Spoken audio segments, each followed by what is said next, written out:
everyone. Doing good? I'm going to read Ann's story now. Are you ready? Here we go. Panta. Meeting you was a miracle. I saw him for the very first time, and my heart just stopped. He was a white, fluffy ball, with legs way too chunky for a small puppy, and round eyes like a little raccoon. He was trying so hard to get the puppy next door to notice him. Thump, thump, those big legs carried him over, and his round eyes stared up like, "Hey, look at me." But he never gave up. Not even once. And the more he tried, the more I couldn't take my eyes off him. One day, he noticed me watching.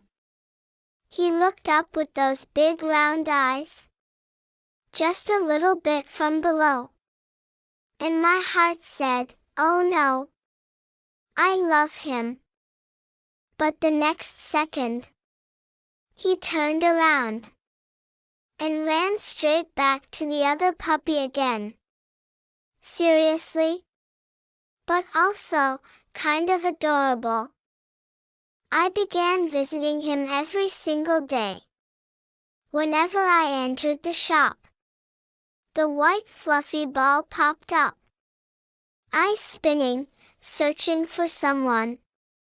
But he always ran to the puppy next door.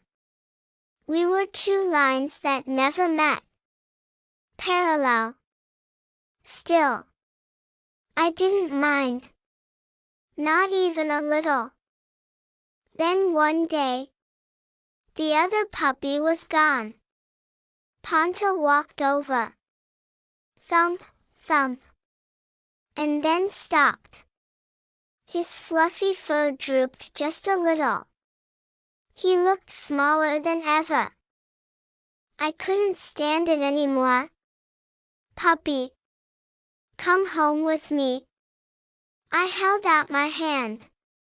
He placed his tiny, squishy, flat little nose against my palm. That day, I gave him a name. Panta.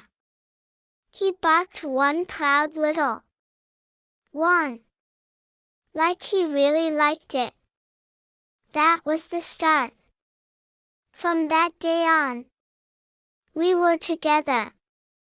Always.